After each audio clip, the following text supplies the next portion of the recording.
questions for Ruth Pratap Singh. Perhaps part of the answer may be in the slide which you just didn't deal with. What are the special initiatives being planned in Jamaica for the use of solar energy, wind power, etc.? And are there any plans to set up some plant to convert waste into energy, which we are using to pollute the harbor right now? Number two, the point which David mentioned about the legislative requirement of 10 to 15% ethanol. Again, on that score, where are we? Is the legislation in draft stage, or when we are going to have it, etc.?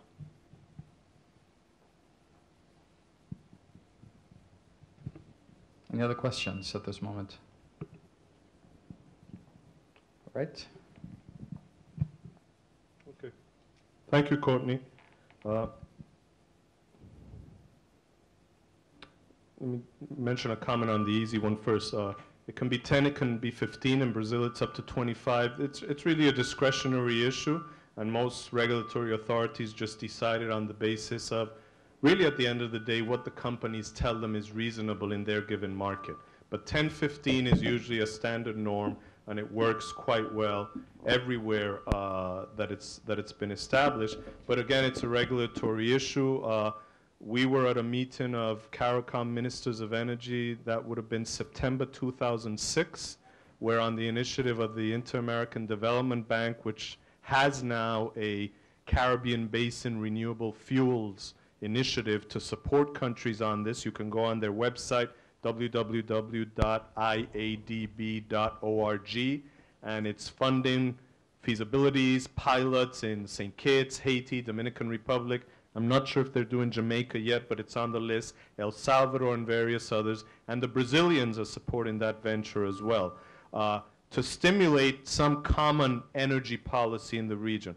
I found it very astonishing at that meeting where you had energy companies telling CARICOM ministers, you can do this, executive mandate.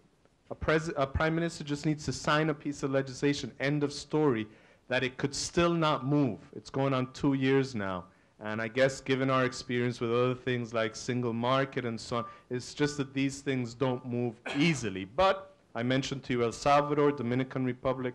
It seems like an obvious thing, but as one of my colleagues say, don't ever say it's a slam dunk, because the minute you say it's a slam dunk, you all of a sudden it becomes jinx. So it's something to work on.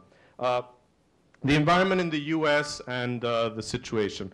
For about 3 years now, what's been happening in the U.S. market as a result of the growing increase in the price of oil and the move to use ethanol more and more is twofold. One, we've had commodity prices rising, so corn-based ethanol has risen and it becomes more expensive. So actually right now, if it weren't for the U.S. domestic farm subsidy of corn, it would make no sense to use corn-based ethanol in gasoline blends because it's not cost-effective. The difference between sugar-based and corn-based production at a gallon level is almost $2 a gallon difference just in production.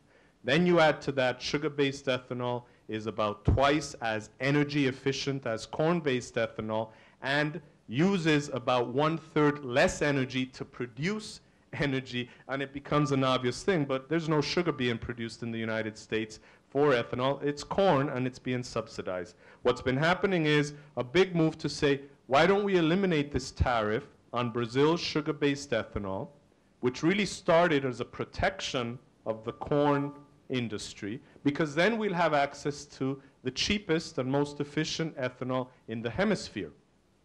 So on the one side, you've got the entire Midwest farm lobby blocking that, because they say if that happens, it's the end of corn-based ethanol in the US because we can't compete. On the other hand, you have the Brazilians talking from both sides of the mouth. Some Brazilians will tell you, yes, This is unjust. We now have a case at the WTO. It's discriminatory, et cetera, and we need it because we need to expand our ethanol trade. Some others will tell you, well, David, you know, even if the market were to open, we really don't want our ethanol going into the United States. We want to keep it here. Because remember, our strategy is energy self-sufficiency. If all of a sudden we have to compete with importers in the US who may pay more than we pay in Brazil, we may then end up losing our energy self-sufficiency. And at one point in time, 2 years ago, 2 anecdotes, we had a situation where the Brazilian government began to float, if the tariff is eliminated, we're going to impose an export tariff to disincentivize exports. And at a second meeting we had with many of those same senators who are now putting forth this legislation, they asked all the gasoline companies in the room, if we allow Brazil ethanol to come in, what will be the impact of reducing gasoline at the pump? By how much? Good politicians, they're thinking, hey, this is PR. Everybody said, no change whatsoever. Remember, it's a blend into gasoline. It is not price determinant. So what the oil companies were saying, even if you do, it's not going to lower the price much. So of course, the senators say, well, if I can't tell my constituency, this is what I'm doing, and we're going to save 50 cents per gallon, there's nothing in it for me. Short part of that, though, is many people in the region are concerned. It happens about every 2 or 3 years. We haven't seen any impact on people with investment plans. And as a matter of fact, the Infinity Bioenergy Initiative here in Jamaica and in the DR is basically 12 to 18 months old. We've got some new investment plants. A new plant came on board Trinidad earlier this year. A new plant came on board in the U.S. Virgin Islands earlier this year. And there's plans for expansion in Nicaragua, Honduras, and Costa Rica and El Salvador. Much more negative effect has been statements by various of our prime ministers saying the CBI duty-free preferences are going to expire September 30, 2008. And with that will expire the ethanol preference. And that is wrong. What expires September 30, 2008 is the Caribbean Basin Trade Preference Act, CBTPA, which is an addition in the year 2000 to the Caribbean Basin Initiative of 1984.